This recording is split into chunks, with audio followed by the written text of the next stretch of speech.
What's up, people? My apologies. I was the one who was late. Now, chat. I can see that there's a bit of a split in the chat. There's various sects falling. Now, Tyler and Cameron, I think you may be projecting slightly. That's all I'm going to say. I just think you're projecting.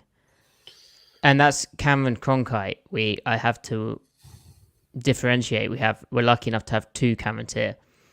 Mr. Baron, I didn't have to run to the store for some Pickwick. I don't know what Pickwick is. Or Pickick. Yeah, I'm not sure about that one. But I did. Well done. That is part of the delay was I was getting that. So well done. Like, congratulations, you win a prize. I don't know what your prize is, but good job, man. Good job. Now, the tea discussion in here, I do prefer coffee, but, it's nice to switch it up and not be massively caffeinated, even though I've got two tea bags in there. I'm kind of cool like that. Cameron says Earl Grey is definitely up there. I also like jasmine a lot. Jasmine tea. Nice herbal tea. Do you like herbal tea? Not really, to be honest. I mean, I don't hate it, but I would never like. I mean, how much tea are we having in a day? You know, You I tell probably me. should have it like before bed. Well, you shouldn't. Oh, herbal tea. Yeah. Yeah. I like herbal tea. Kind of makes you feel refreshed. Maddie, I have if we're ready to move off the riveting tea conversation, I have another It riveting was conversation quite riveting. to segue into. Okay, sure, let's do it. So, for the chat, you may not know this piece of Maddie lore, but he loves the Bourne Identity Supremacy Ultimatum trilogy. I think chat should know that. Yeah. Like, if they don't know that, then they're not OG people. Then you're not a real Seattle overloader. No. So, Maddie, I want you to rank the movies in the trilogy. What's your favorite one? What's your second favorite one? What's your third favorite one? Oh.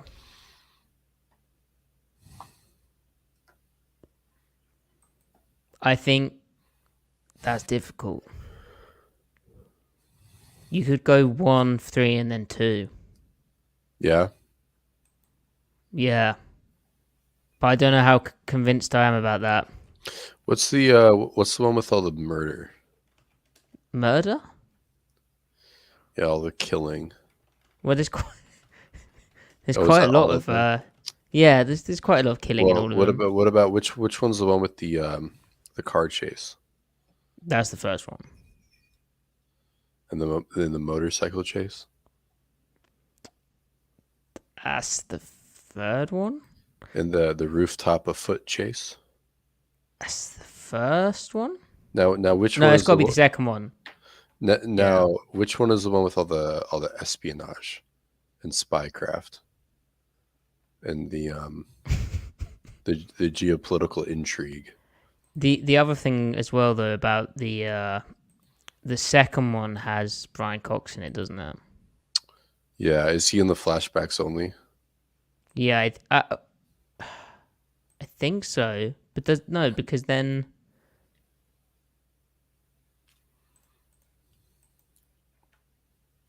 no, he is in the first one as well. Yeah, that makes sense. I think the first one is the best one, but they're all very good. Yeah, I say Born Ultimatum. You say Born Ultimatum. I don't know where I'm going with this. I think I was trying to imply that they're all the same thing, but I like them all. They really are like one long movie, kind of. They I are. like them a lot. I like them a lot. So the one with what's his face, Jeremy Renner, that wasn't. Yeah, I good. didn't watch that one. But then didn't Matt Damon come back and do a fourth one like 10 years ago, or am I imagining that? No, he He definitely did. did. I Called don't just Jason Bourne, I think. just Jason Bourne. I don't I remember. was fine with it. Yeah, I thought it was a fine action flick, but it felt a little lackluster in terms of like depth. Well, because they brought back Julia Stiles, didn't they? Did they? Nikki, I think her character Mm, was. mm. Yeah.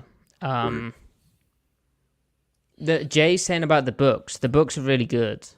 Although annoyingly, I once left one on an aeroplane. Oh, damn. Well, hang on. Do you say aeroplane? No, we say airplane. Yeah. We don't throw in erroneous syllables. Well, it's quite cool because you get to put aero in something. Yeah, so and that makes sense because aerodynamics. I wonder why we decided to call it airplane just because It's it's a up bit in the air. complicated, isn't it, for you guys? Yeah. It goes up in the air. Yeah, I mean it makes sense, doesn't it? Um, I mean it does go up in the air. You can't dispute that. Like we were onto something. Yeah. Although the books are really dark. Like the books get a bit nastier. How much nastier? Like is Like it a fair bit. like is it okay? I think I know where you're going with that. Yeah. Okay. Nailed it. Yeah. Yeah. So all right. Oh. Explain. They just wanted to be cool, I guess. Mm-hmm. Mojombo, excellent point. Yeah. That's I kind of like Aerosmith. snookered Griff. Griff, have you ever played your way out of the snooker before? No. I don't think I'm initiated. What's this is that It's a snooker what is it? term. A snook term? A As in like snooker, like billiards. okay, like pool, right? Yeah, but it's better, Mm-hmm. more No, difficult. I've never played. I've never played that. I've only played So essentially, pool. a snooker is where you play a shot which gets your opponent in a situation where they don't have a clear line of sight to the ball that they're meant to hit next. Mm, mm. It's very satisfying when it happens. And Yeah, then there's degrees of difficulty because, like, an easy snooker to play out of would be you just have to hit it off one cushion to then hit the ball you need to hit, right? right. But if you're good at it, you're making them go all the way down the table and do like 3 cushions or something, Yeah, interesting. So now we or love to 4, use. That is interesting. I bet it's really fun. We like to use a lot of metaphors with like billiards pool, like oh you're behind the 8 ball, or right? so you as Jen said in the chat, you've been snookered. So I imagine in like in like football or soccer broadcasts, they use the phrase "they got snookered" a lot, trying to No, describe something. They don't really, because no, American broadcasters love to make references to pool and billiards. yeah, but oddly not in soccer here, Mm, I see. which is interesting, right? That is very interesting. I think maybe soccer's too common. It's a class thing. Like anything British, it comes back to class. I imagine it's Right. because snooker's. Well, no, because Upper snooker's kind of class. a high. Yeah, but then it is a working man's. Like they'd have it in a working man's club. I don't know. But Interesting. yeah, soccer's for the For the the mob. riffraff. Yeah. I see. Now, what's considered the highbrow sports over there, like the snobby sports then? Rugby. But it's a game. They literally call it a game for hooligans. What, rugby? Yeah, don't they call it a game for hooligans over there? Yeah, played by gentlemen. Really? You think you'd just be like the nastiest, like the most disgruntled guys at the pub that you drag out to play the rugby match? You'd think. Interesting. No, there's an expression. Rugby is a game for hooligans played by gentlemen, and soccer is a game for scum. I don't know. I can't remember the other part. You guys are good at rugby, though, aren't you? Like, Well, there was I don't know if this is a bit, but no, no. this Saturday is the Rugby World Cup final, I see. Okay, so and question. it's between South Africa and New Zealand because England lost to South Africa in the semi final, Right, and those guys are like heavy hitters in the rugby very world. recently. Yeah. Maddie? Do you think that if all because like the European or the non-American analog to American football is rugby, obviously, right? In terms of like athletes, height, weight, Mm. size, explosiveness. Obviously, there's differences, but it's closest, right? If the same athletes in Europe, Australia, the Pacific Islands, South Africa, etc., if they grew up playing American football, do you think there could be like really competitive American football being played overseas? Like there should be, right? Like the because I know the best athletes play soccer What anyway. type of question is that? It's a fun question. Like Right. Okay. if Jonah Lamu was playing tight end Of or defensive course. end, he'd be Of like the best. course, but they don't, so we'll Yeah. never know. Well, there's But more money in football. Majombo points out a good example, isn't there? Like Australian football, there is, and when college football found that that was like a market inefficiency, like every other like, college punter now is an Australian who played Aussie rules Australian football because they were really damn good at it. Yeah. Yeah. But that's more skill. But yeah, but like America is very good at sports. Like just look at athletics and how in the Olympics they always perform well. But like you've got to imagine what would be interesting is It's all how infrastructure though. it would be interesting the kind of infrastructure differences like with America how it's all kind of catered towards like high school then college sports and how everyone grows up playing that, whereas in England or whatever, you have I mean, you play sports kind of at school, but with nowhere near the same amount of funding. But then you also have like, if you really like a sport, then you go to like a club and pay a membership fee, where they would then do that sport. Right. Generally, Right. Right. But then you guys also have like semi-pro figured out way better than we do because collegiate sports killed yes, it. yeah, yeah. Yeah. Like the You'd pipeline. have like you'd have a grassroots football league, but then That would be insane. But it But also then be like, football's so athleticism based that I don't know if it would necessarily. the best players would still. I don't know. I don't know. It'd be really interesting to see how a really competitive European league would take shape and like what you Yeah, know. yeah, we don't have a. Yeah, we don't have a comparison in terms of sports because of just the focus. I guess it's interesting how basketball's happening, like European Yeah. basketball. Yeah. Well, you know what's interesting is that Europe doesn't have like a stock sport that involves like overhand throwing, really. I mean, like there's Right. cricket, but There's like, cricket, yeah. but it's not really mainland Europe that plays cricket, right? No. Like that's kind of strange. Like America's got baseball, football. Like we love throwing shit. Yeah, that is weird. And yeah,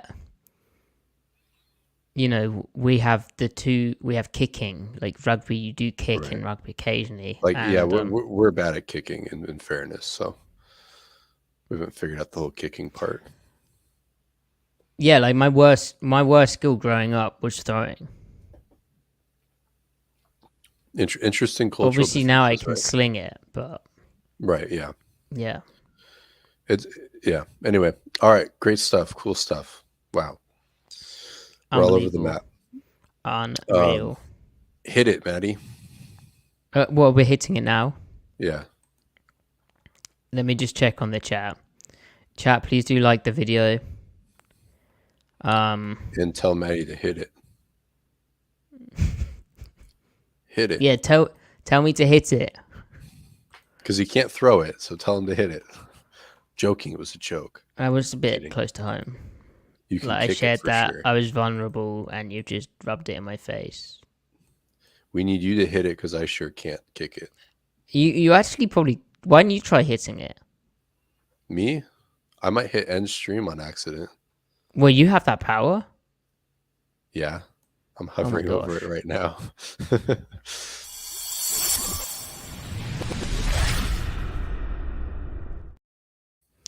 Welcome to the Seattle Overload podcast, where it is the tape review edition. Week 7, the Seahawks beat the Cardinals 20-10. Lovely victory. Griff and I are going to dive into that. We're going to have our key themes to keep us honest. But before that, we have some Seahawks news. Now, it's significant. Last week after the game, we kind of blanked out on mentioning that Uchenna Nwosu suffered a serious injury to his pec. We didn't know the degree of the severity. Turns out Uchenna Nwosu's season is over, which sucks because he, heading into the season, was Seattle's best edge rusher. If you look at my YouTube video, I said early on how he can save the Seahawks defense, which that is slight YouTube marketing, little peek behind the curtain for you guys. But, you know, in the video I spoke about how run and pass, the way he impacts offenses. He is a really valuable dude for Seattle and an important veteran. Luckily, Boye Maffei's breaking out. Make sure you check out Griff's video on him. He's done 2 now. He's been that impressive. But they needed that an extra guy. But Griff, Nwosu, that sucks. Yeah, that sucks. He, as you said, is their best edge rusher. They have the immediate depth to not fall apart at edge. Like, that's definitely not the concern here. But you lose a playmaker. You lose one more playmaker. One of your playmakers, and it definitely puts more stress on Maffei to continue to be the guy, puts more stress on Taylor to be more than a depth pass rusher. He's going to have to really raise the level of run defense, which he really hasn't been that bad in run defense this year. He just hasn't been anything special. And he will have the occasional bad couple of plays. They're going to have to call on Frank Clark to provide teaser snaps. So that was a massive spoiler, Griff. My fault. I was teeing you up. Wow, very good. So the corresponding move with Seattle basically wanting to be 4 deep on the edge rusher thing, and you know maybe they could have called up Levi Bell. Probably too soon for him. You know, we've theorized whether it could be Daniil Hunter or something splashy like Chase Young, Montez Sweat, other exciting edge rusher names who are actually quite unrealistic. Instead, Frank Clark, who the team drafted in the second round to some deserved controversy, really. Controversy. He is back in Seattle. He was thought to be signing with the Kansas City Chiefs. It seems like reporters maybe got a bit too excited with that one, heard it was potentially happening. Signed with the team without actually them working him out or doing a medical with him, I think. So they needed that to happen. He's now 30 years old. He's signed to a veteran minimum for the amount of games he's played and seasons he's accrued. And in terms of on the field, Clark didn't quite get it done production-wise in a way that he'd have wanted to regular season. That's why as a 30-year-old, he's signing for the vet minimum. Well, one of the reasons. He's not really that 270-pounder anymore, I don't think. I mean, in the press conference, he looked almost 250 pounds. And yeah, he's just going to be light. He spoke in the press conference how he's come in and just been told he's going to set the edge and rush the passer off the edge. And so with the front Seattle's running, I know people get caught up in 3-4 versus 4-3. Well, basically on the season, Seattle's been in even front looks for easily 90% of the snaps, probably higher than that. I need to update my charting numbers and get that done. But they're playing 4 guys down at the line of scrimmage. They're not dropping the outside linebackers nearly as often as they would have been if they were in more bare looks. And importantly, how they're able to run so much of those looks, especially in, I mean, what we're talking about there is it largely in with 5 defensive backs or more on the field, is the outside linebackers and check out my video also on how the Seahawks fixed their run defense. But the outside linebackers are making it happen. They're not just setting the edge and staying outside in on the play and forcing the play back inside, but they're really taking on blocks aggressively and at times spiking inside or pirate stunting inside to spill the ball to where their secondary help is arriving from, their secondary force players in the coverage scheme. So Clark will have to come in and get that understanding down quickly. But in terms of what we've seen from him, like, there's no reason he shouldn't be able to do that. They obviously trust him to do that. You also have the aspect of not only is he returning to the team who drafted him, he's returning to be teammates with Jaron Reed, who I know is a massive locker room presence and a really highly valued leader by the team, was in his first stint here too. He's also returning to be with Bobby Wagner, who he played with, and Clint Hurt was his defensive coordinator after Chris Richard, RIP, got let go. So Griff, do you have anything to add on Clark? Not really. I mean, a lot of the reason why his career has kind of downturned a little bit is because he's had a lot of injuries, mostly to his upper body, I think. And maybe that's why his power and strength has kind of sat, but I think he's still pretty explosive. And there's no reason why that can't, in theory, translate to explosive run defense, especially with, as you mentioned, how they're scheming the edges against the run. That could apply. Like, he's been an explosive run defender in the past. I like the idea of him, spiking gaps, slipping inside, getting on the upfield shoulder and trying to make a tackle for loss when the chances allow for it against the run. But, first and foremost, you got to be able to engage the block and win and beat the block, right? So we'll see where he's at with that. He did seem even lighter than when he left, as you said. He looks like he's a legit 250, not that 255, 260 anymore. We'll see. It'd be nice if you can give them some real edge burn, rushing the passer, but it's more of a we'll believe it when we see it type of thing. He just did not do much last year with Kansas City, but again, he's been hurt a lot. He's only 30. I mean, he shouldn't be a non-entity at this point. But yeah, at this point, it's probably just a snap eater depth piece, really. Yeah, and ultimately, in terms of the Seahawks' best pass rush package, their cheetah pass rush package, Maffei's earned the playing time as the kind of first guy up in terms of the edges. Then you'll have Darrell Taylor on the other side. And then inside, well, Clark's too small to play on the inside, it looks like, because remember in his first time round in Seattle, he actually did get worked on the inside a bit, play a bit of 3 technique and stuff like that. But Seattle has Draymond Jones and they have Jaron Reed, so he's really going to be a rotational piece, keep guys fresh. And if Darrell Taylor does regress in run defense or has, an issue like he appeared to have against Arizona in this last week's game, then Clark can come in and on the early downs and take the load off. The other factor to this, obviously, is rookie Derek Hall, who, he has all the physical traits. It just is going quite fast for him right now. And I imagine it will click at some point. It could click in this first season. We'll have to see that. It does give him more opportunities, and he'll be battling it with Clark for that playing time.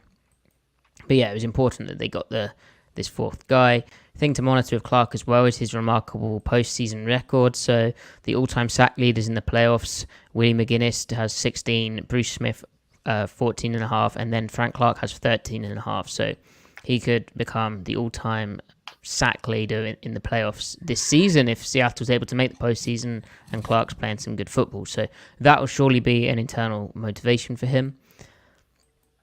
Yeah, Indeed. We don't need to talk about anything else really with Frank Clark. It's all obvious. Yeah.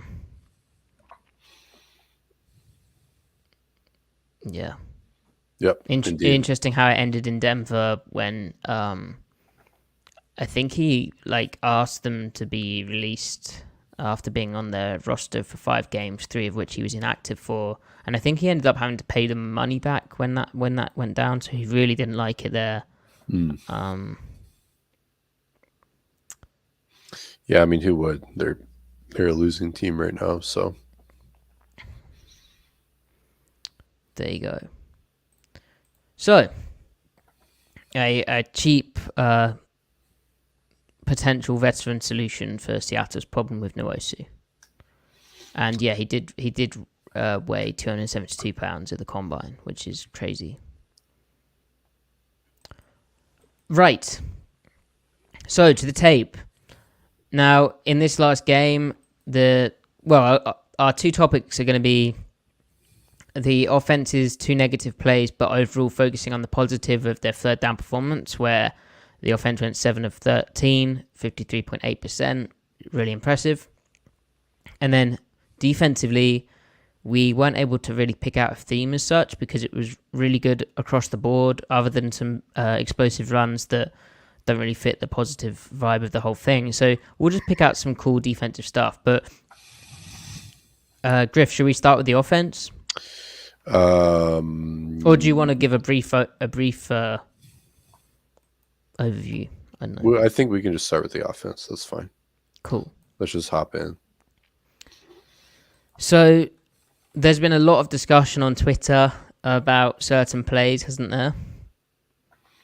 Oh, yeah, there sure has been. Yeah, so that's fun. But overall, this game from Gino was really, really solid. If he doesn't throw that pick to Jake Bobo, then I'm feeling good about his performance. It does feel uncharacteristic to me because it's kind of forcing something unnecessarily. But then, I said all of this in the post-game stuff. But then watching it back, you kind of realize how, it was bad from Gino. If Bobo turns upfield earlier, and Pete Carroll actually kind of was uncharacteristic in how strongly he spoke about this in relation to Jake Bobo. He seemed to apportion some of the blame, well, not blame, but he critiqued how Bobo approached the play, didn't he? He said how he could have helped Gino out a bit more. I'm trying to just find it. He was trying to avoid the specific coaching point, but it was pretty obvious on tape what he was referring to. How if he didn't get the ball on his out route, convert it to an out and up. Yeah. And I think Pete's frustration was, it was twofold. One, it should have been a touchdown, but it was prevented from being a touchdown in the way it was supposed to be a touchdown by Bobo. But then from there, Gino has to make an imperfect situation. He has to mitigate how bad it's going to be from that point, and he compounded it by making a bad situation even worse. Even then, that the look is still targetable. He could still fit that up there if he didn't have the rusher in his face, but because the rusher was in his face, he probably just should have canned it, just thrown away. Well, I think even here, you as a quarterback, you don't know how long your pass protection is going to last. Your process, and Gino generally with his process is pretty good at, deciding, hey, I'm not going to be able to go back to that. I need to move on. He's.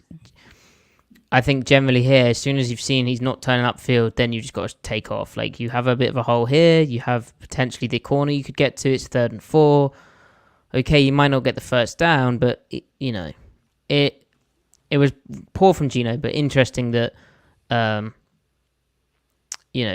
there's clearly room for Bobo to cut this upfield and make a play a bit sooner. But yeah, and I guess it's about understanding how this guy's playing you, like he's on your low hip, so you have the license to then cut this upfield, because if he's on your low hip, then if the quarterback runs outside the pocket, he has to make a decision of, am I going to peel off and man-turn with this, opening up the corner for me, or is he going to come downhill and then I can dink it over his head to Bobo? So I guess that's why they have that coaching point. And it's particularly frustrating because I think they had good process, like inside the 40 this game, inside the 30. Like the structure made more sense to me. Like they were kind of finding their identity down there. It was just, this time it was like, dumb plays. Yeah. And the reason Cross gives up this pressure is he thinks the ball's coming out now. He doesn't expect it to have taken this long. He kind of gives up or is tired.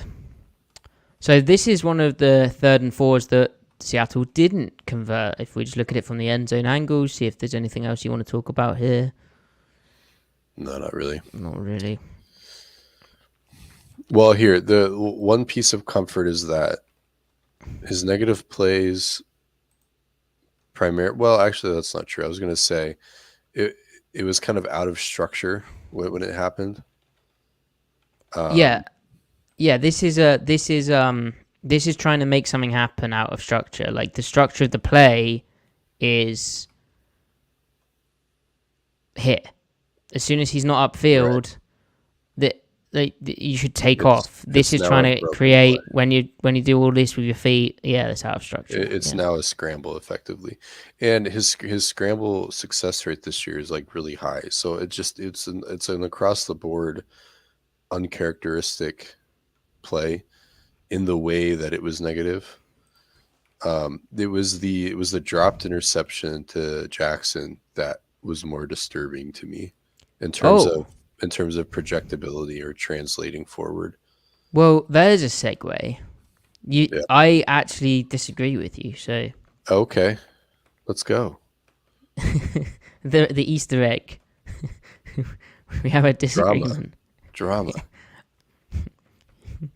Well, I see Mike's spin move is wrong. I'm trying to find it. I think I've got the wrong one.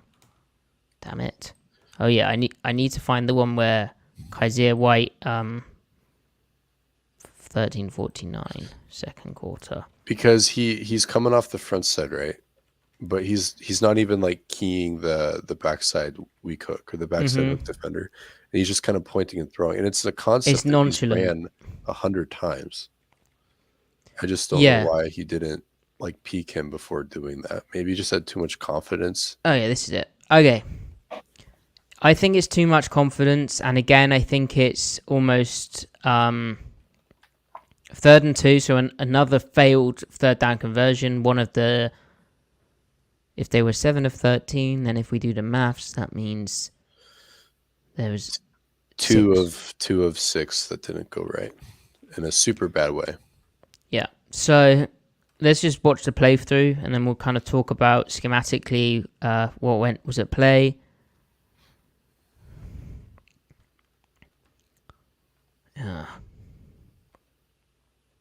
It's weird to kind of throw it that blind. Yeah. So essentially, he's deciding whether he should throw this slant to start off with. And they're in a cover 3 defense, are they? Yeah. Yeah. Yep. Although the way this guy plays, he's like looking for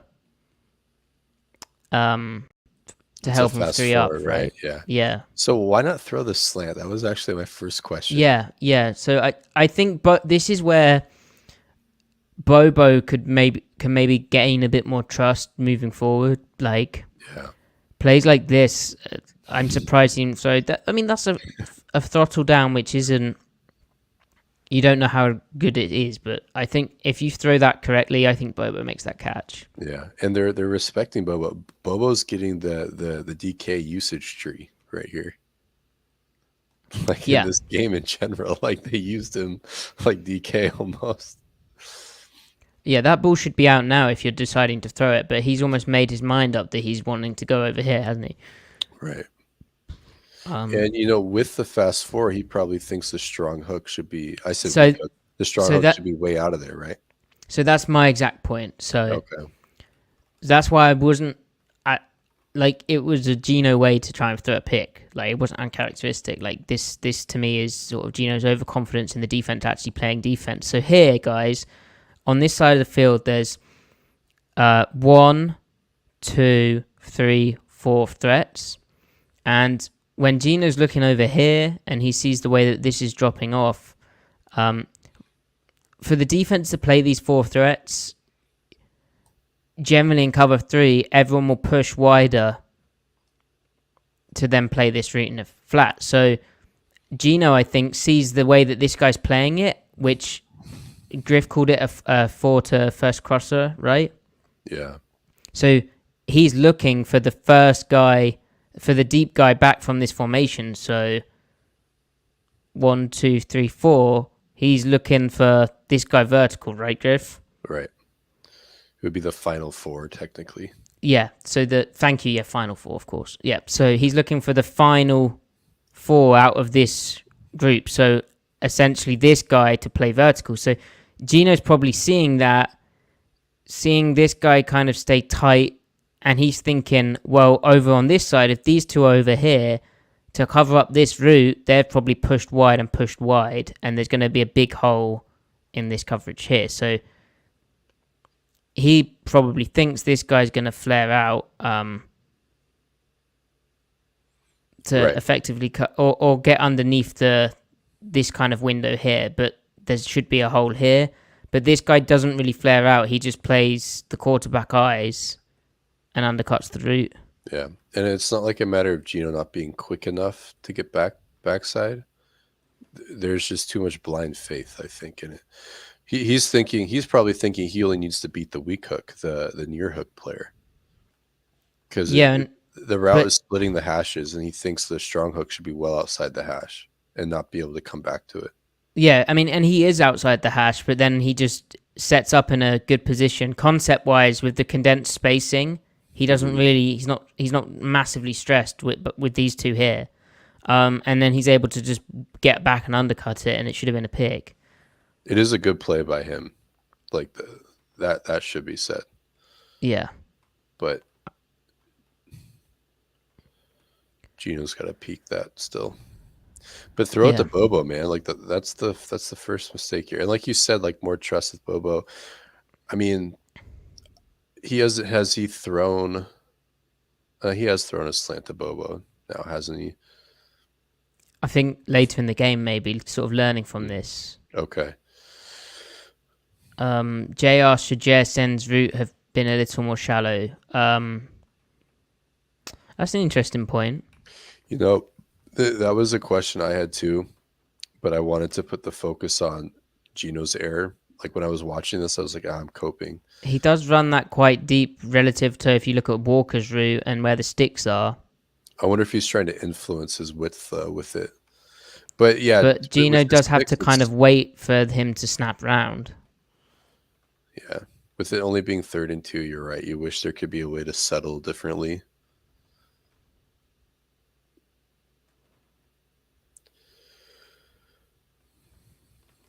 But this is a nice route from Bobo. I like how it looks vertical. He kind of keeps it slightly outside as though he's running a fade, and then it looks like a vertical, and then it isn't. Perfect. And his change of direction is so good. Like he's actually really good. We need to see more of him, man. More Bobo. But let's look at the Gino angle. I don't know why he didn't throw that. But he checks the safeties here, and then I think he just thinks, well, that guy's just never going to be there. Yeah. Yeah, like his mind is really the strong hook, or the weak hook is the only guy I need to be worrying about. Could he think he had quarters? No, he checked the safety, didn't he? No, yeah. Yeah, but essentially, guys, you've got 4 threats out here. It's about getting better leverage to get out to these 4 threats with your on that side of the field. You technically only have 2 underneath players, so it's about flaring out to get there, right, Griff? Yeah. And what's interesting is how they played like these types of things. Like, this is the corner. You would think they'd zone it, but they just play it really tight and aggressive. Mm-hmm. So yeah, it did feel a bit predetermined, like not hitting the slant when it's there, and then coming back quickly. Kind of just expecting this to be there and throwing it, Mm-hmm. So I guess to me this isn't too different to the pick he threw against the Bengals to JSN, where it's the wheel route. Like, they have the concept drawn up, like on paper against the defensive look, like they should get it, but defenses aren't always going to not execute well. And in that case, Mike Hilton executed well. and defenses also aren't going to be that predictable. And the way that the Cardinals play this, I mean, Kazir White, he's not predictable here. Yeah. And yeah, I think JSN could have snapped his route off maybe a yard earlier. But I still think White probably isn't able to undercut it, but he'll still probably make a pass break up. Right. Okay, Griff. So the good stuff, eh? Good. I think it's a theme. Well, it's 2 weeks in a row now with Geno having a high success rate on third down, like approaching that 45-50% number 2 weeks in a row after it's been like sub 30. Mm-hmm. So, and I think that's all. I mean, it'd be great if you can be elite on third downs, but I think so long as he can stay north of 40%, that in conjunction with what he's doing on early downs, which is bona fide elite, for lack of a better term, that's all they need to be on third downs. They don't need to be anything better. I mean, if you want to be better, great, but third downs are just so they're subject to such variance swings. You just want to be not terrible at them, so as to not completely kneecap what you're doing on earlier downs, I think. Yeah. And the same goes for red zone efficiency, really. Like, you just want to be not terrible, because if you're getting to the red zone often enough, that's what matters more in the long run in terms of whatever. Yeah. So this is the first third down.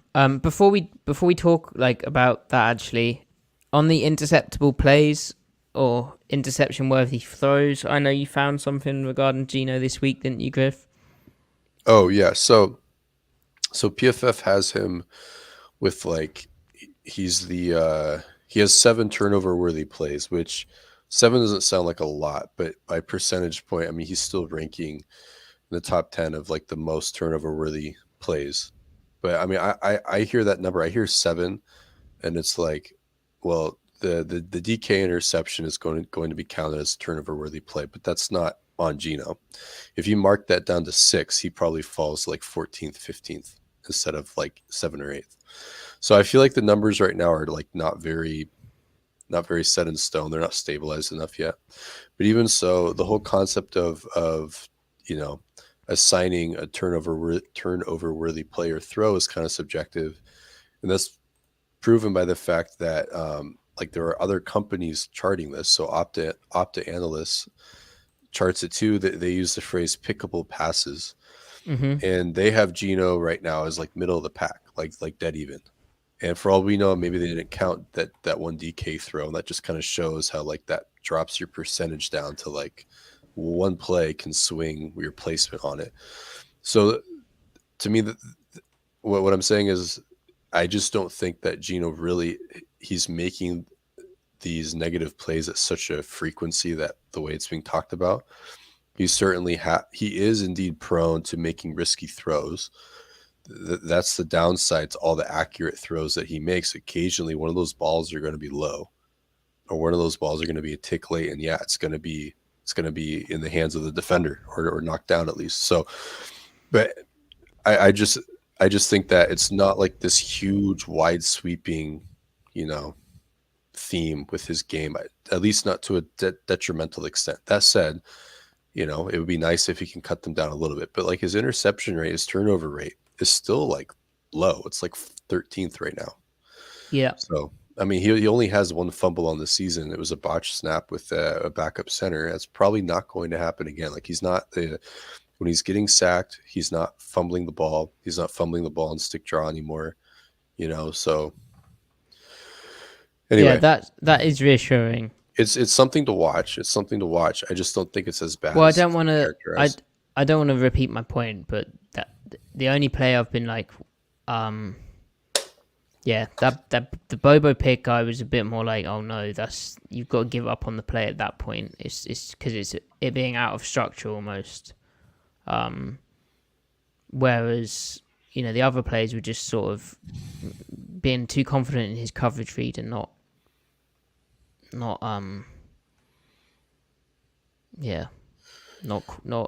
not kind of checking it enough or not throwing it right.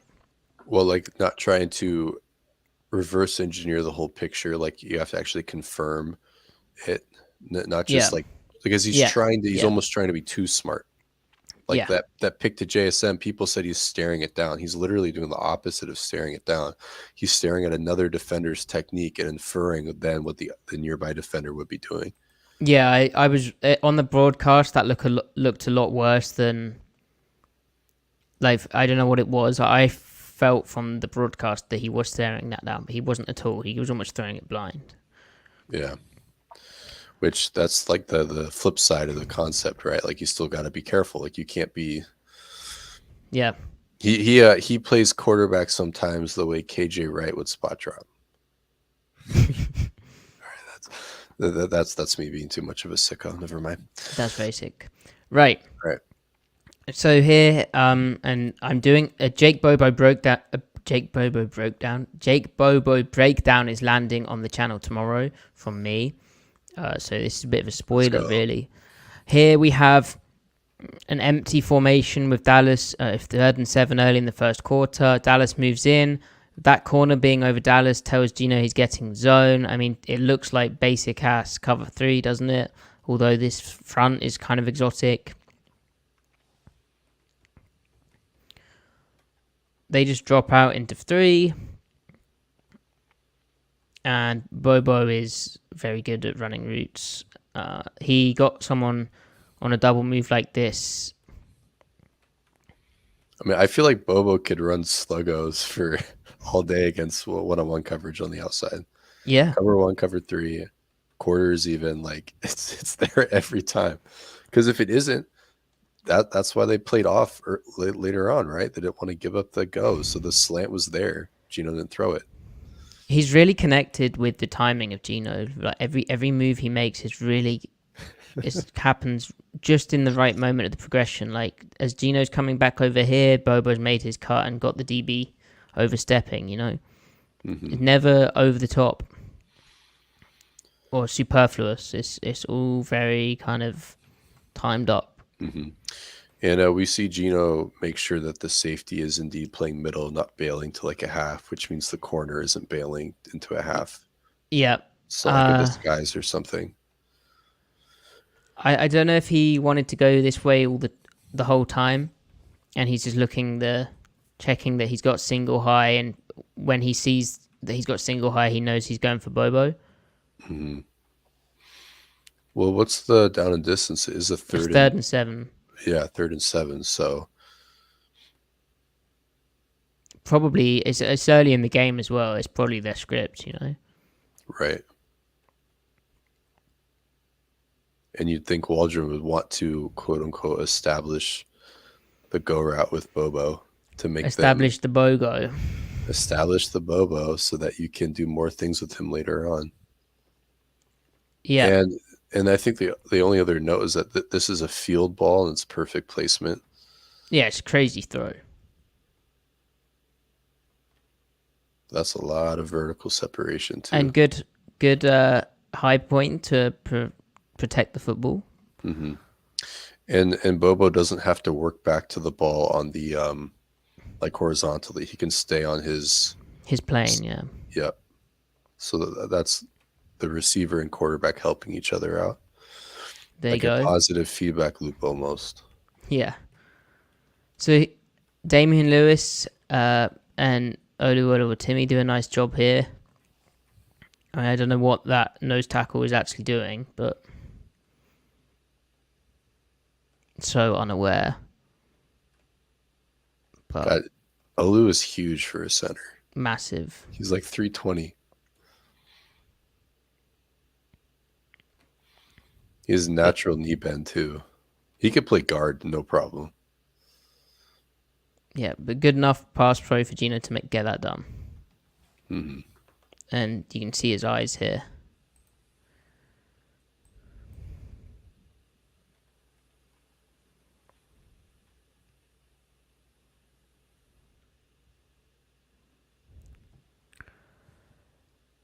Okay.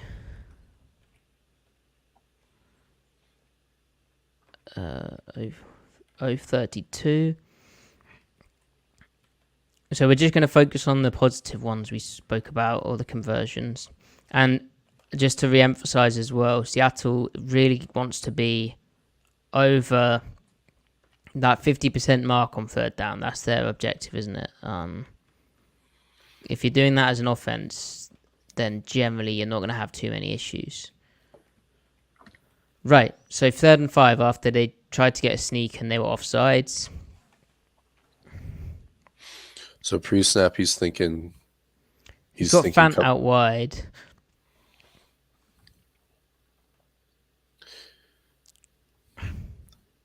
So, have they disguised this? Kind of. I think it's is it 2-man? Yeah, like a variation. It looks like but I never know with these defenses. Like sometimes if they just up their indicators and they just basically play the zone concept like man, because it's basically like quarters at the top and like a cover 2 variant at the bottom, right?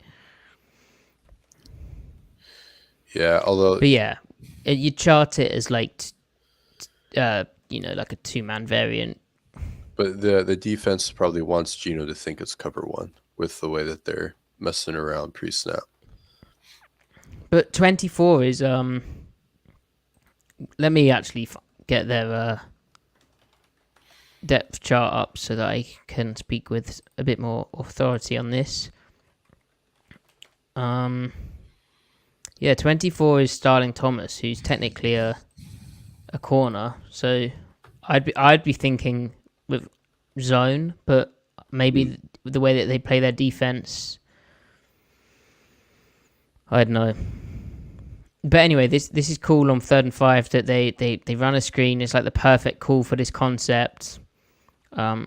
Outside of the 3 receiver hook player or the guy tasked with matching up on the 3. And it gets big yardage. Yeah, the spacing of it works because each of the 2 exterior receivers form 3 gaps, right? And the 3rd fitter would technically be the Mike on the screen, and he's stationed too far away. Yeah, he's expanding out on him. It's a weird. I don't understand. Like, I don't know. Honestly, excellent block by Bobo, man.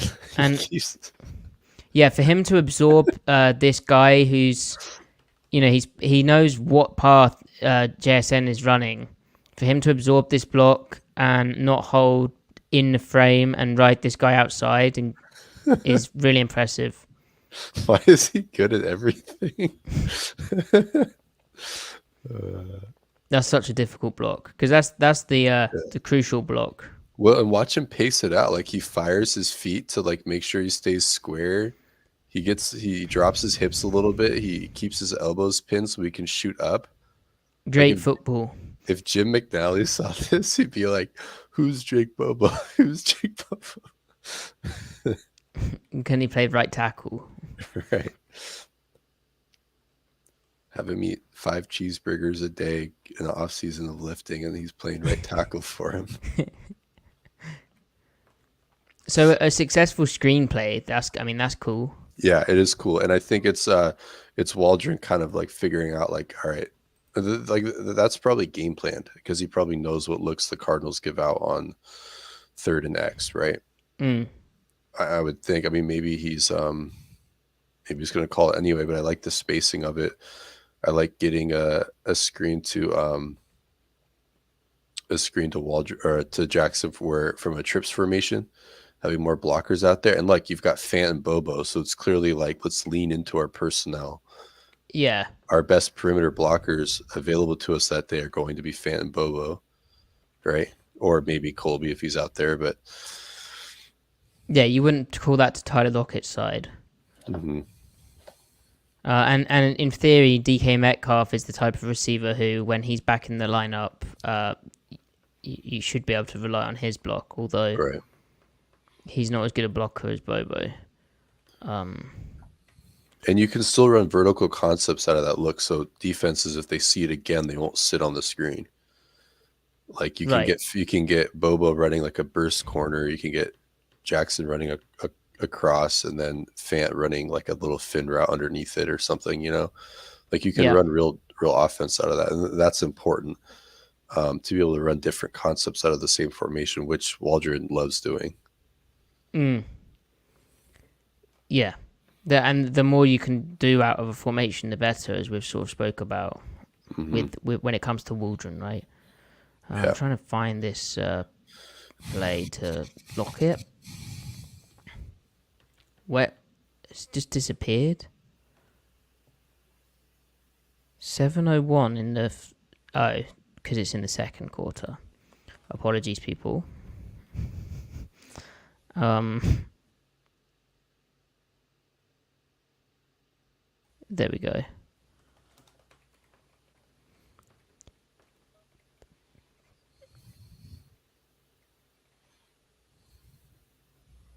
Finally.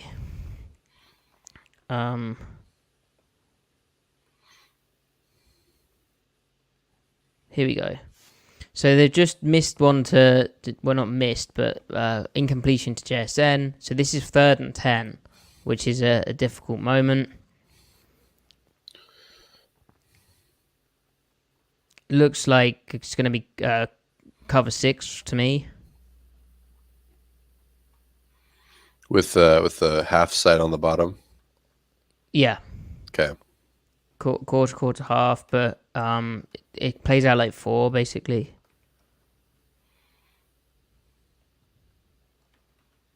With I don't know where the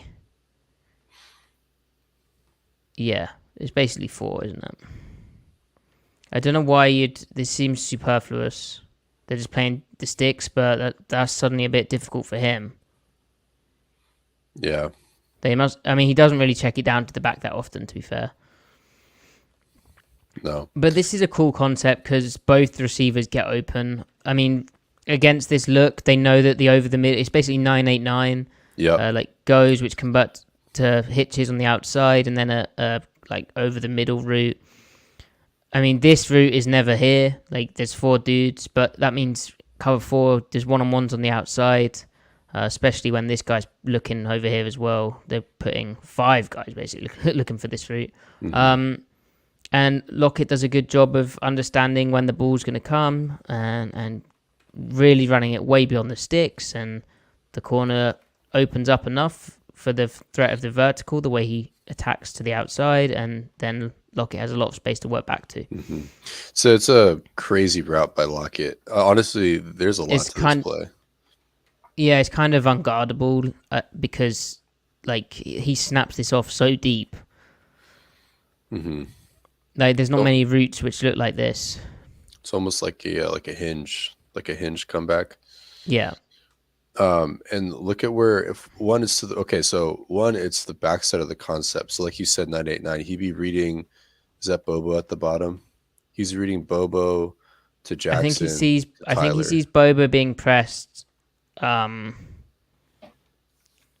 I don't even know if he looks at Bobo really. He has a quick glance to check he's getting pressed and goes, well, it's more of a sure thing to play against the off guy, right?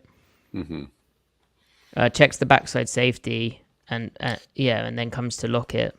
So he's speeding up his own process. But the point is that like Lockett is last in the progression, at least of the downfield progression. Yeah. And it's a field throw. That's a tough throw to make. And look at where he's also on his heels too. Like he's kind of backing up so that he can generate the power for it is a good sign. But work within the pocket as well, right? Right.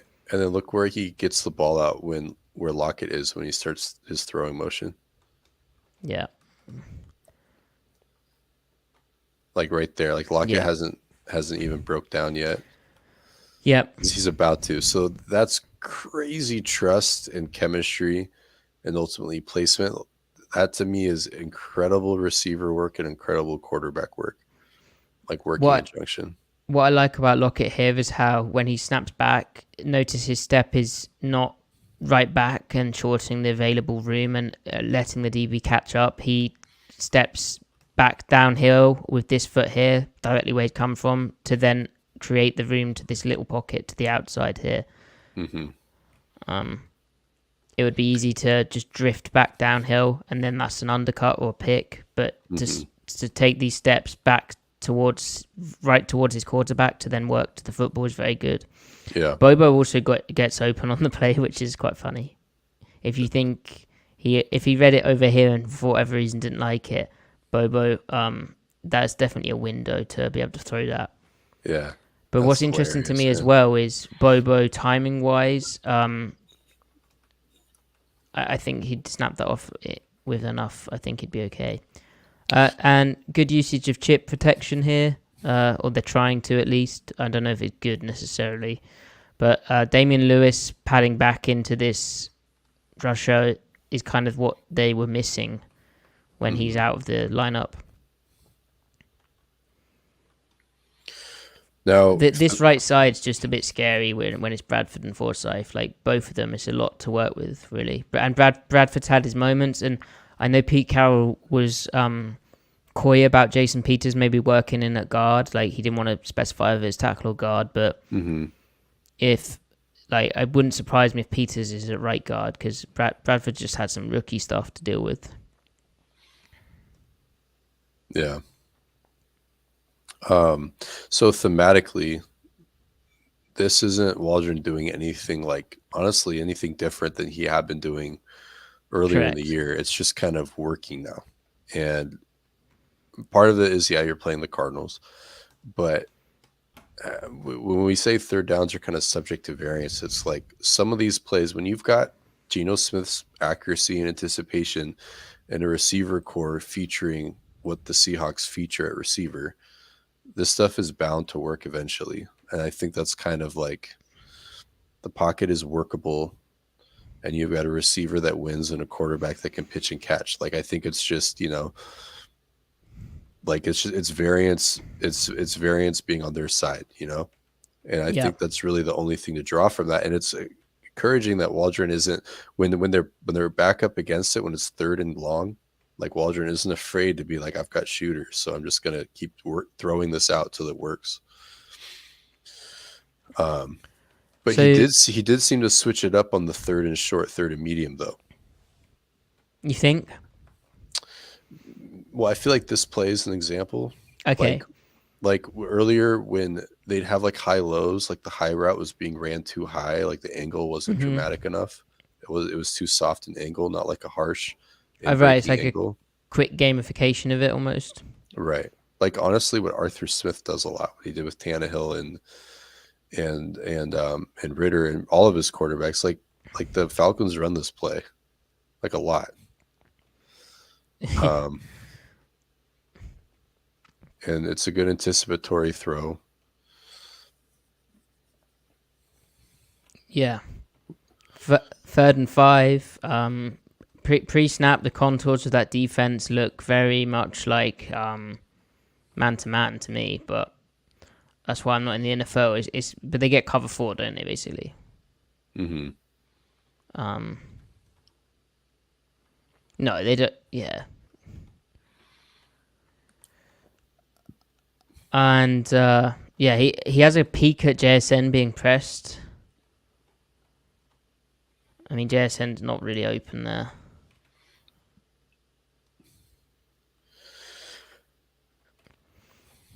But this is a nice look of and so he's actually waiting to confirm. Right. He doesn't throw it blind. He actually checks on it. Yep.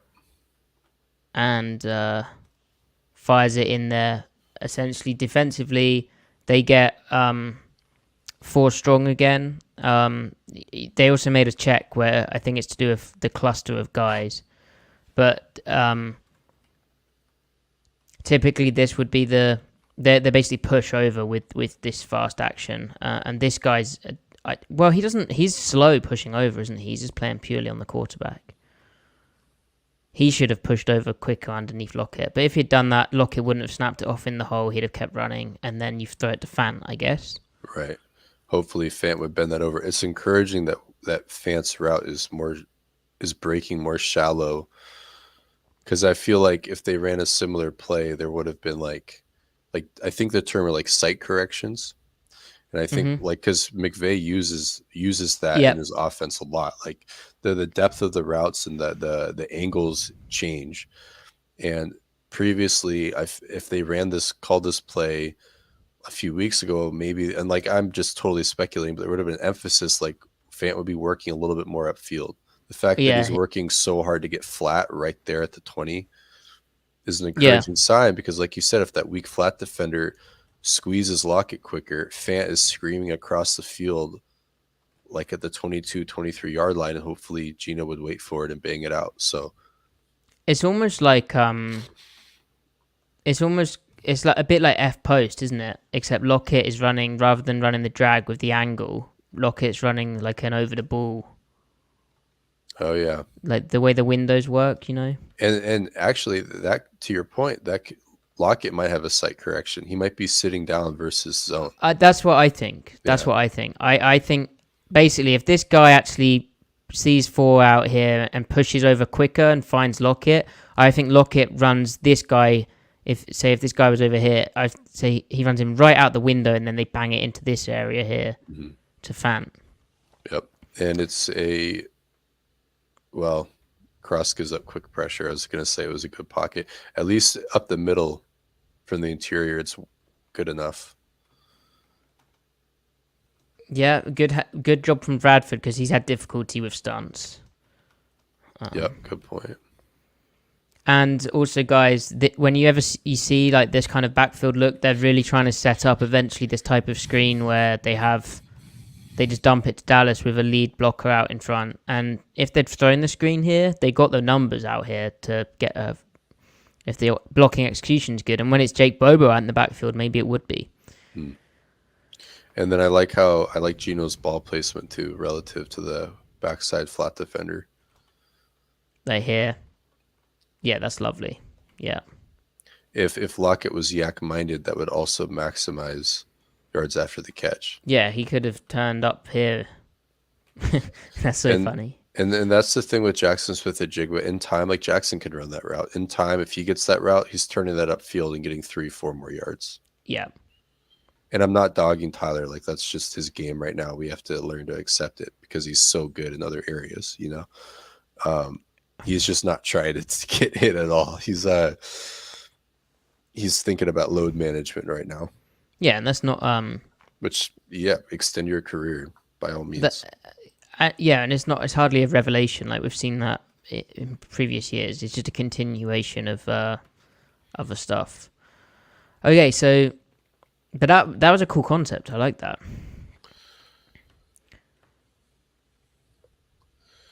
Oh, was that the play? Agreed, Jay. Yeah. So 3rd and 2.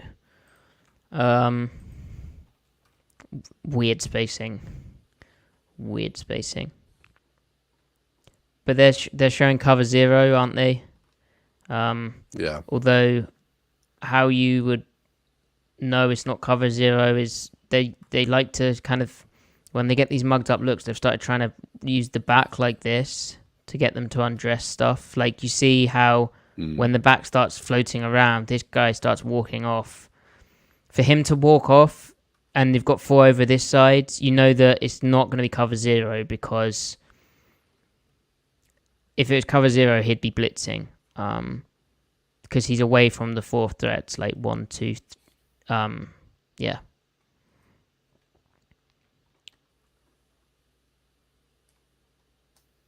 So, what do they actually get? Oh, like 2 invert. Yeah. So, not the best spacing for 2 invert here, is it? Awful. Like, in terms of pre-snap, they're just making this very easy on... Right. From their alignment, it's too easy for the... I guess you could have tried to Bobo here. Right. Now, the intention from Waldron is that...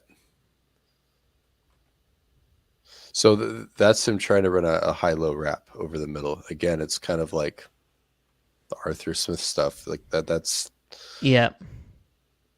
And it just doesn't work because the Cardinals are in the exact right call for it. Yeah. And I know JSN looks open in this slant, but if Gino's open, if his shoulders are pointing here, I'm pretty sure the curl defender's expanding to make this a lot less open. Right. Someone asked, did Bobo go too deep that time? Um, well, it's 3rd and 2, so I mean maybe, but really it's kind of what Griff said of they're trying to throw this route here. So if Bobo goes super flat, he needs to kind of occupy this curl defender. But also they've thought they were getting cover 0, right? Right. I don't know. I think. Well, it's a good call against like zone too. It's just the way that they distribute their zone drops. It makes it easier to leverage. Yeah, well, because they start so tight, right? Yeah. So what ends up happening on this play? I don't remember. Oh, Gino scrambles for. Oh, okay. And he picks it up, right? Yeah. Okay. So. But I should say, Jay, that I mean Bobo, you can tell he's not too deep. Like, Lockett runs at the same depth. Like they want this depth for the concept. Really, it's to stop teams clamping down. You kind of have to run it at a certain depth, otherwise it's going to be blanketed. You have to press them vertically to actually separate.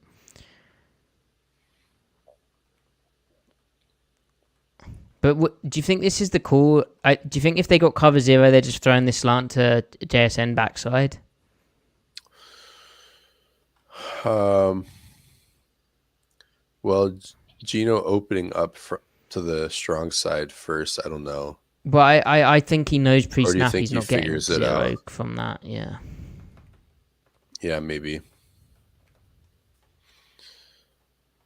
Like he's seen that safety, I think.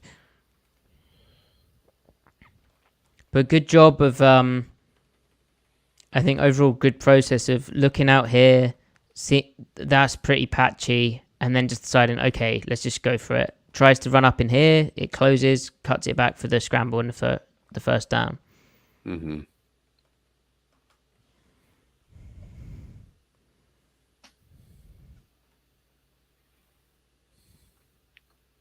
Yeah, because when this guy's expanding out, he's wanting to ping it in here, isn't he? But he sees that there's that.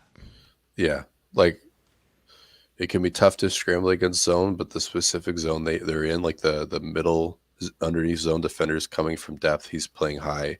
Yeah. The weak side one is expanding out, so he'd have to come back down on it. It's working against his momentum. So, and Gino makes the decision to run quickly, and he focuses getting upfield. He's not trying to dance around. Because if he comes back to this and then is like, oh, that's not open, I'm going to work back to Bobo, that's a disaster because then suddenly the corner and the flat, that timing-wise, he'll be able to jump that. You can't really play quarterback like that. You have to move on in the structure of the offense. So the only other thing, if you would throw it, that would make sense would maybe be going back to Walker in the weak flat. Yeah, but even then the corner's right there, so he's probably getting tackled. Full turn. I don't think so.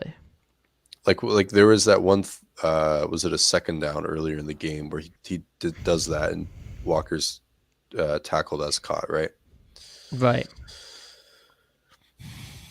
So, but a solid 5-yard scramble on the 3rd and 2, and now.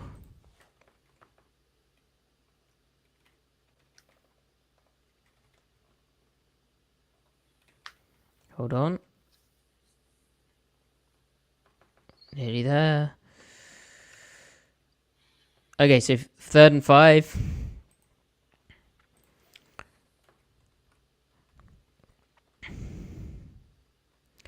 Parkinson out here with a corner over, which would suggest zone, but then they're clearly like that corner as a man dude against tight ends. I should probably look at their defense in a bit more detail.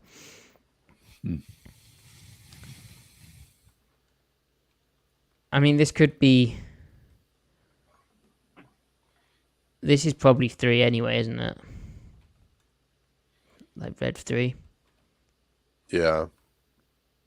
The way that this safety's sort of on this side and the weak safety's out here as well, and the way they handled the fast 3. This is pretty good coverage. Yeah. So I wonder, is that F post again? Yeah, yeah, it is. It's the same. It's the same concept as that locket catch where Fant was in behind, where you have Parkinson. He runs because he feels he's being matched, so he runs outside with it, or runs across the field with it, and to occupy to then open this window to JSN. JSN's route doesn't separate really, and he's poor out of his break really. Like that's not an encouraging picture. And also the corner plays well, but the corner never feels threatened vertically from that.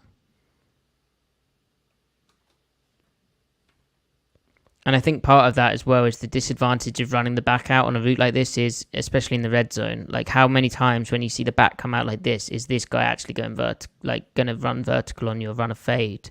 Like in the red zone, you can just play top down on this.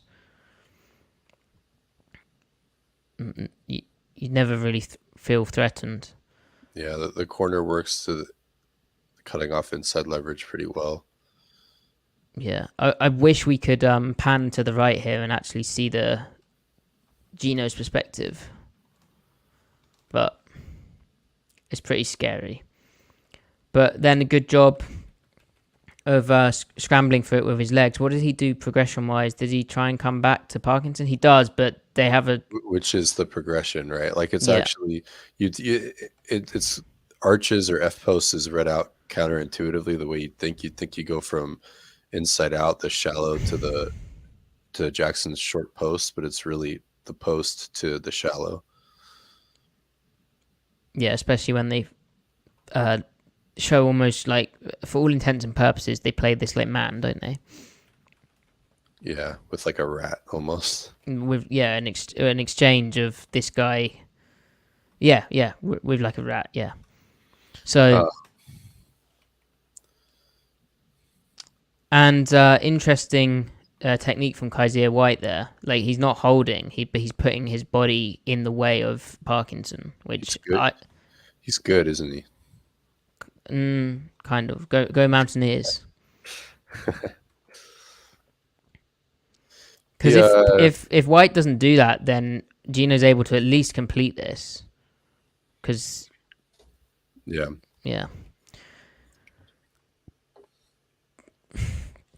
And Lockett gets... Does he get hooked? Yeah. So on the scramble, though, there is probably some thought he had to trying to lob it to Jackson, but I don't know. Maybe. Well, if he's going to do that, Jackson can't attempt to then...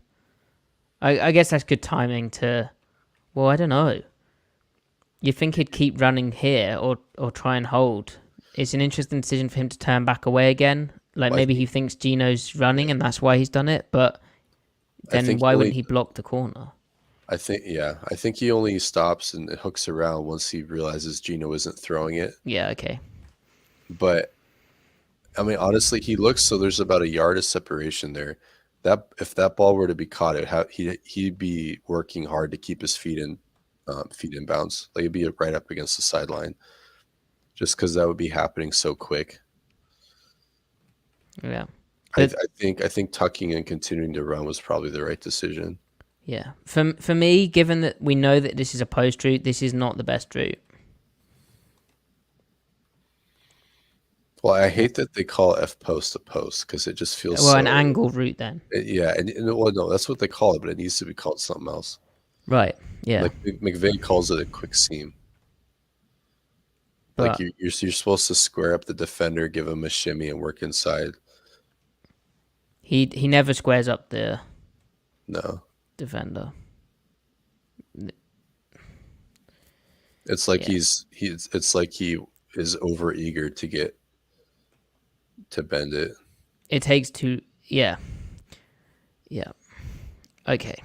But he'll get there because he had a good game, so I'm not like worried about Jackson at all. You know. Would Jake Bobo get open on this concept? They need to use him on it.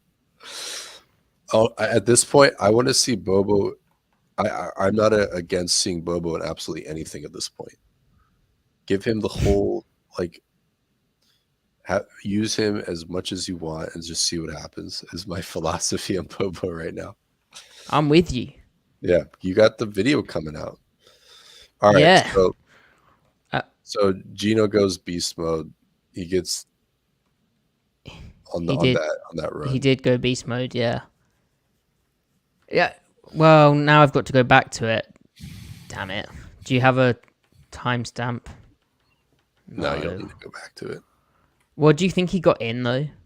I was No. wondering if he actually got in for a touchdown. You don't think?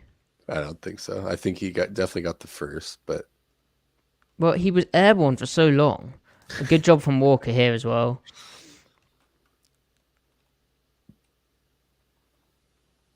You don't think? he's too far outside of it. I mean, vertically, Oh, it's yes. like not over the the ball wasn't over the pylon. Yeah. Yeah, I think I can buy that. But this is your he's got about $75 million more dollars left to earn on his contract. He's doing that. Yeah, and which, by the way, is not guaranteed after this season. No, he's risking a lot of money right here, doing that for the team. So,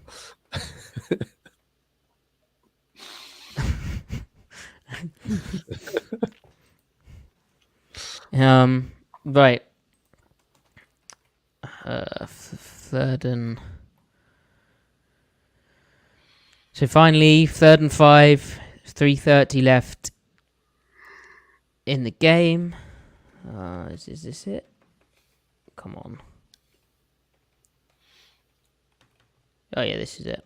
So this is another impressive Bobo play for me. Now they're showing like a zone look up here. This little shift. One, it tries to clear things up for the O-line. Like if one of these is the 3 receiver player, then they'd have to walk off at this point from mugging it, but they stay there. Bobo widens out and the corner follows him. Like the contours of the defense look like zone, don't they? Oh, and actually this guy does walk off eventually because of this sudden threat. And yeah, this is like it's the type of route where it'd be easy to not get the first down. But I think he understands that he's getting zone and that this is a bail technique. And just to snap this off here, I understand he's going to play deep. And then everything about this is kind of optimal. Like they're breaking on the football. Like the first down marker's here and he's caught the ball here. To be able to pick the right angle to get the first here, fall forwards. Forward. Yeah.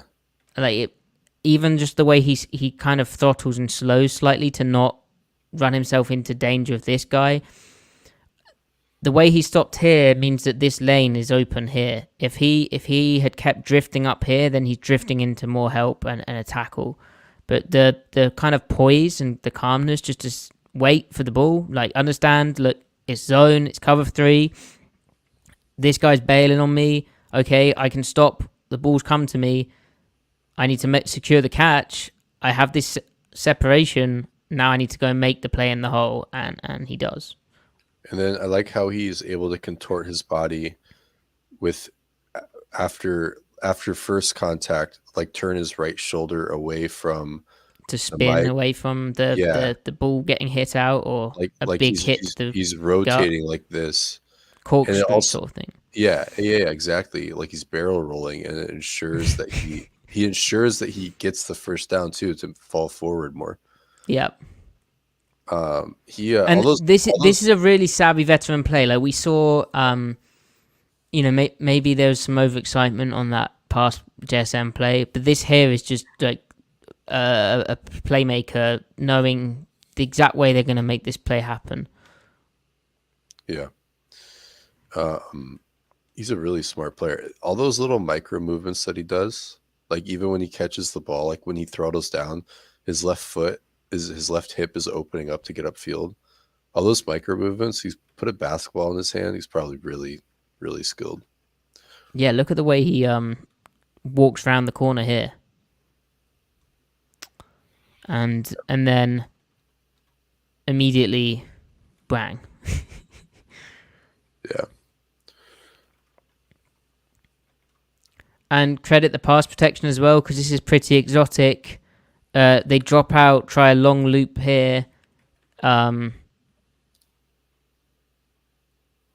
one-on-one side has the back in, so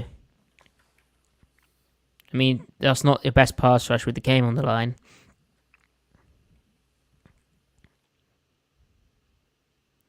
The drop 8. Look at Charles Cross, how he goes from the end Setting here to then, yeah, that's to wow. the center to the looper. Yeah, that's good, isn't it? Shuffle. That's like a safety banging out his reads from like a quarter shell. Yeah, like 3 to 2 to 1 or something, you know. Yeah, or a safety disguising that he's in a deep half on an isolated X, and then working back to 3 up. There you go. Smart players all around. And so then Gino knows that he's got one high zone, so cover 3. He knows that with 1 being under and 2 up the seam, that they're, and also just that the quarter's giving space. He knows that. And the way that they were playing quite tight. They're happy to leave like the numbers kind of rally to that stuff, weren't they? Mm-hmm. So like it's only 2 yards, but Gino doesn't waste any time getting to the right read. Yep, he doesn't try and do anything fancy. He doesn't try and come backside and make a bigger throw. He's like, okay, fine, we'll just check it down in structure, make the check down, good placement, let him make a play, and he does. Mm-hmm. And I know we were contacted saying JSN was open. It looked open on this play, and live it might have done, because like you look here and then you see JSN out here. But the only reason the Bobo's open here is because JSN's route has occupied this guy, but also the corner was falling off with that. Yeah, he's playing his They're just doing rule. zone. They're just breaking on the ball. Yeah, if he threw that to Fant, that's a pick. Or if he threw that to Jackson, that's a pick. Oh, right, yeah. Is it nice not having DK Metcalf in this game so that you don't call Gino DK? And I don't know what's going on with my brain. 7 DK, and 14, Gino. They're kind of similar numbers. Maybe they're both like quickly verbalized 2-syllable names, Gino, DK. Right. I don't know. There you go. Whatever. Okay, so should we look at? Do we have time to look at the defense, or let's look at like 2 defensive plays? Okay, cool. We're so bad. Like, we believe it or not, chat, we do like the defense. Like, we really like the defense, but we even said last week that we would do defense first this week, and we didn't. Yeah, we're kind of lying to people, which is bad. Mm-hmm. Okay, what play do you want to look at? Shall I just cycle through and then you click? Oh, I almost broke something there. And then you click stop. Yeah. Cool. Present. And chat, if there's any plays that you want to look at ever, you should just request them, and if we have time, we will try to get to them at some point. Are you good? Yeah, I'm good. It would make sense to do one of Brooks's plays. Okay.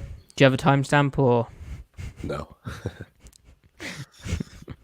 There we go. We're so organized. Well, should we go to the second half, because that's when he really started turning it on.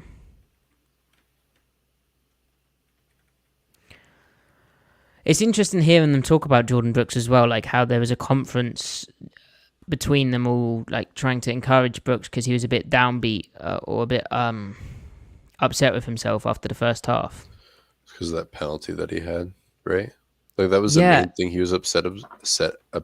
But then, like, why did he get the penalty? Because he was upset about how it had gone. Right. I don't know. And he did make an error in the first half, like that one dropped play action on the second play of the game.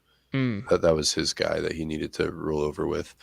A rare faux pas from Jordan Brooks in coverage, play action coverage especially. Yeah. but he more than made up for it. Why is Miles Adams playing like a 2-eye here? Because of the QB run? Oh, maybe they want him to fall back. I need to look at that. It's really more of a loose one technique, isn't it? Oh yeah. I mean technique wise as well. Like he 6-inch step forward. Yeah. Or maybe they just didn't want the guard to pull. Like they were fine with the center pulling versus the guard. I don't know. I need to look at that in more detail.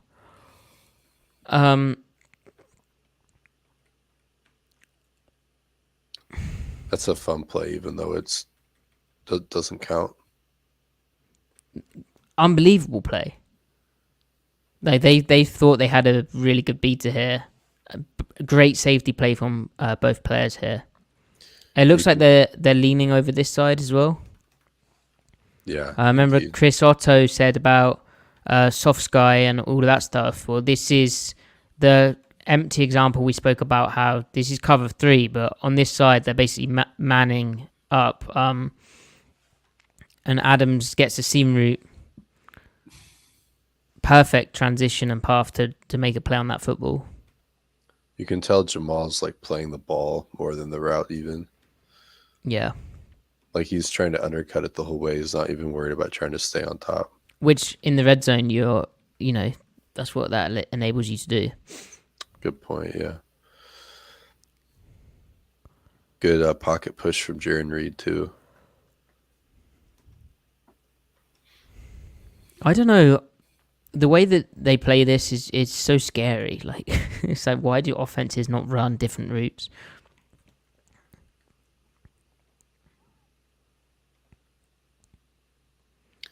Well, it's stick nod. It's a really bad stick nod too. Well, more like to this side. Like, why not run an out or a dig? Yeah. Who's the corner up top? Is that Witherspoon or is that Trey? The spoon. Okay, look how smart he's being, dude. He doesn't know that's stick nod. He's thinking that might be a regular stick. His 2 goes under and his eyes transition to 3. He's so good. Feeling 1 and seeing the ball come out. Yeah.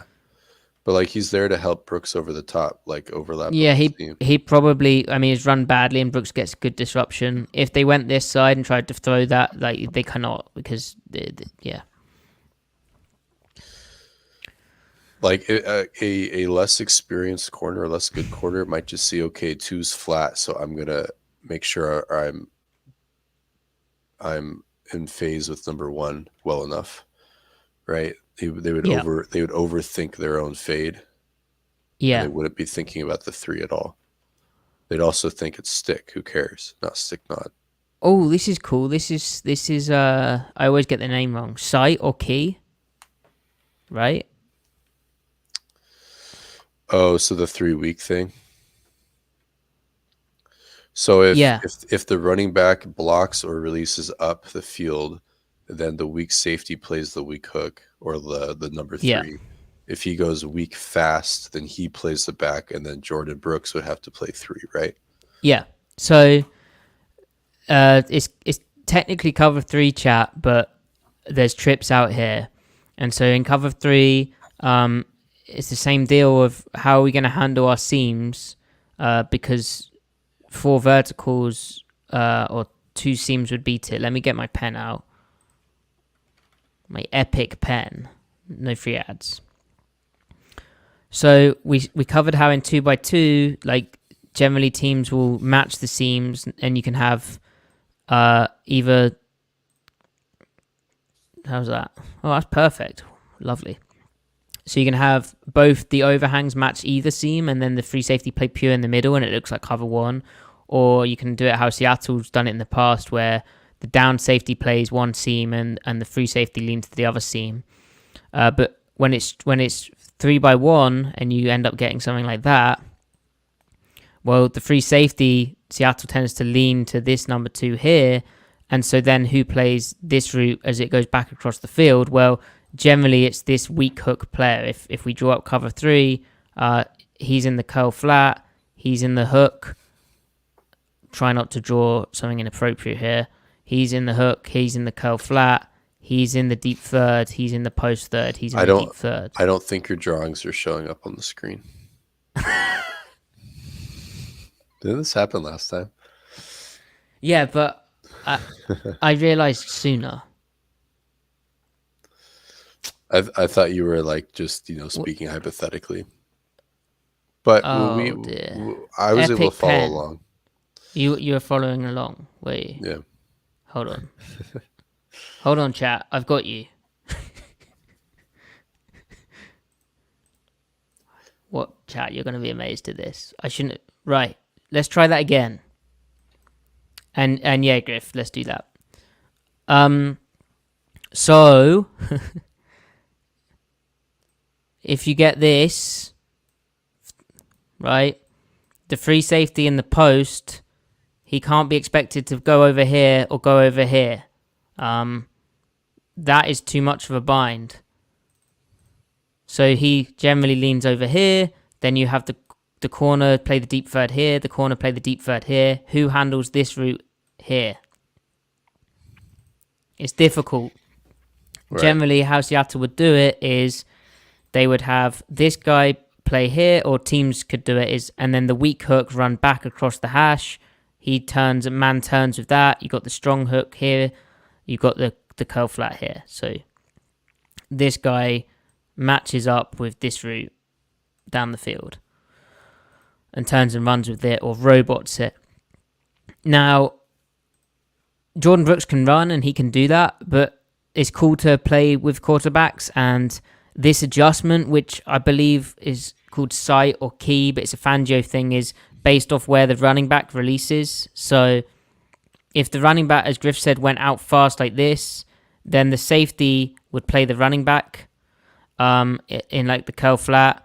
The idea being, if the running back's out, there's only 5 guys in pass pro. So while they could run this guy back and we have this guy match with the route, is taking time, and you'd hope the pass rush dissuades that throw. Like, it should help. It also keeps you in a better leverage position for this guy's outside, so let's have the outside guy play the outside rather than ask this guy to run with this. Protects you against like a wheel route as well. Ultimately, if the offense is releasing the running back out, they're very unlikely to run that, and they might even be running this guy on a wheel and making him the primary read. So put your safety, your better coverage player in theory, on the running back. Mm-hmm. But it's if the running back... Go ahead. Go ahead. No, go, Griff. I was going to say, it's an easy way to kind of handle a late check down too, like a late release, chip release, block release. Yes. Because often that will is, if the will is having to carry 3, then he's releasing to an open void. And then the safety as the weak flat has to kind of push back toward the near hash. Yeah. And so they've given up a lot of check down yardage that way, just from structure.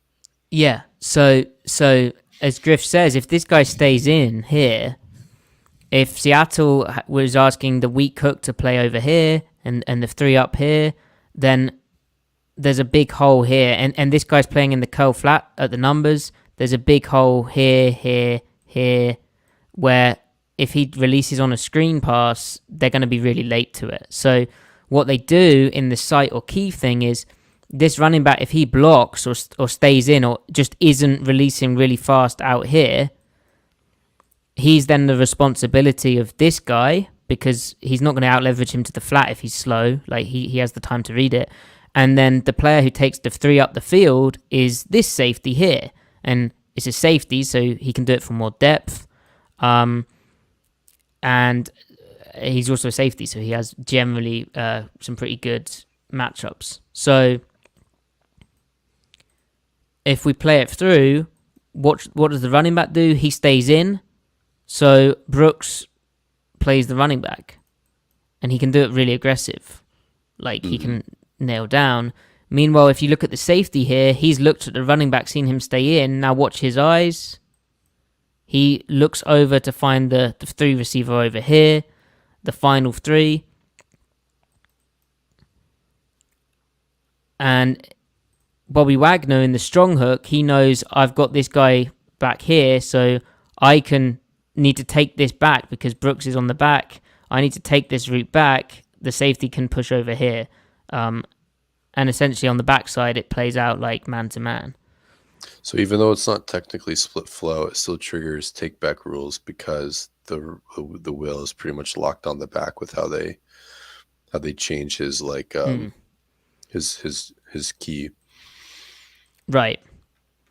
Well, yeah, it's almost because he's basically man on back if the back blocks. Yeah.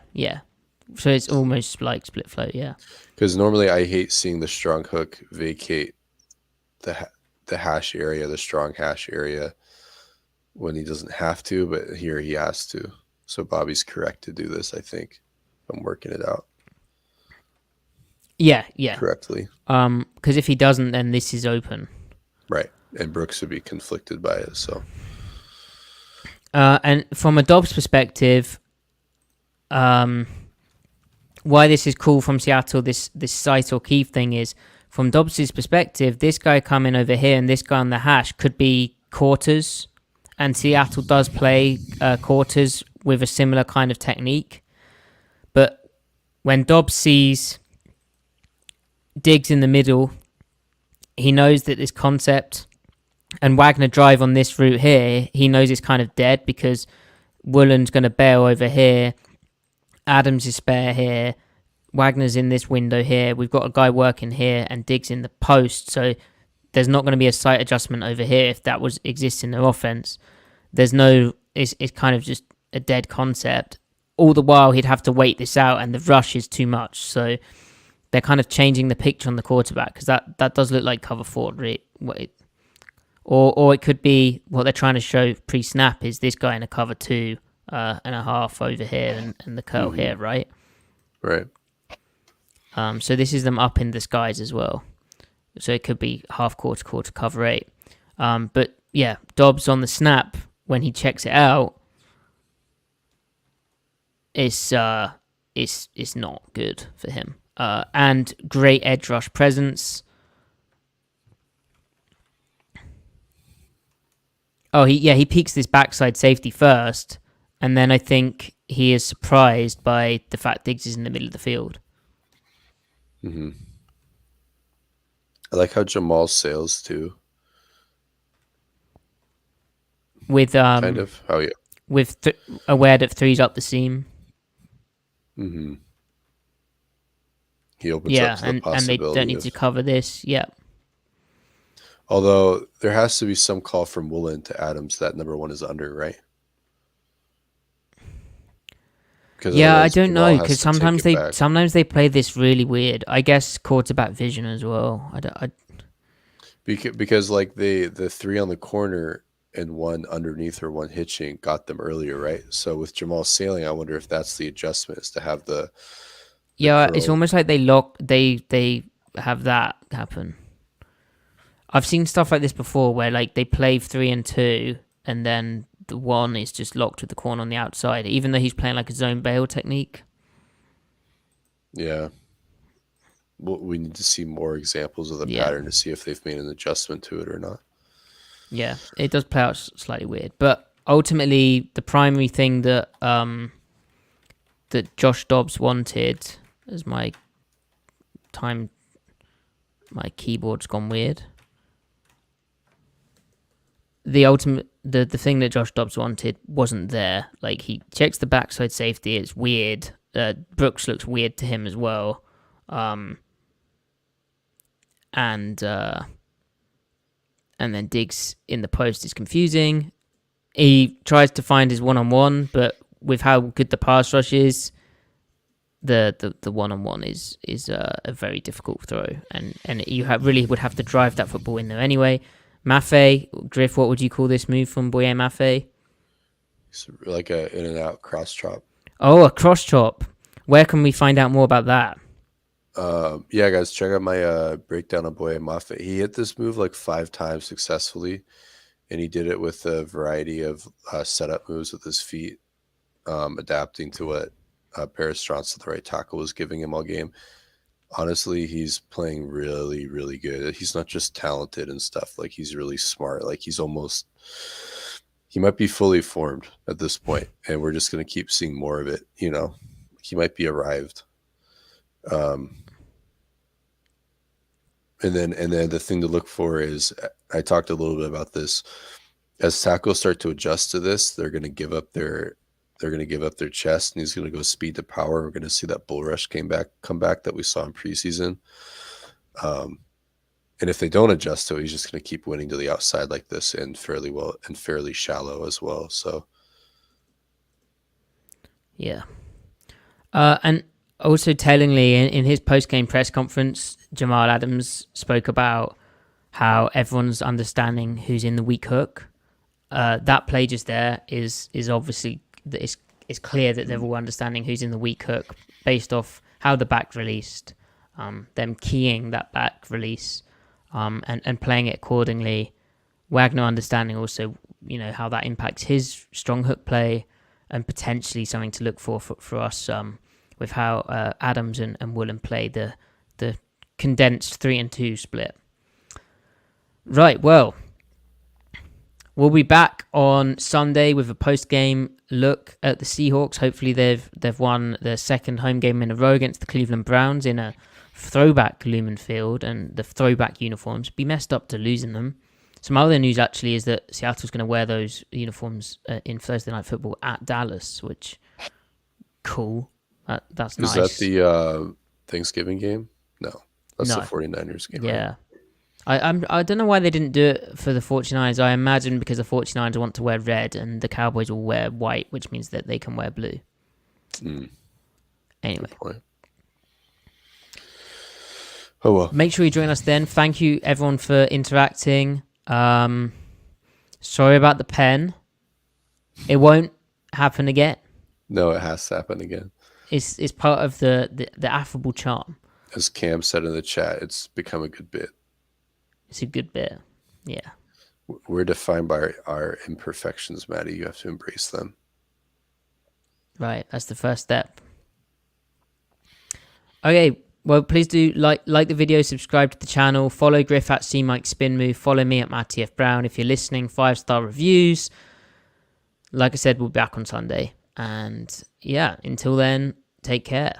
Oh, and make sure you keep an eye on SeahawksOnTape.com. There's right now, I mean, I've been working on it for quite a while, but there's 5,000 words which need editing on how the Seahawks changed their run defense this year and the context of last year. Needs a bit of a trim, needs some good video clips, but it's going to be there with 2014 footage. So it will come out eventually. You'll want to read it. You'll learn a lot from it. I'll learn a lot from it. Well, I don't think that's true. Right. Okay. No, it's true. Right. Goodbye, guys.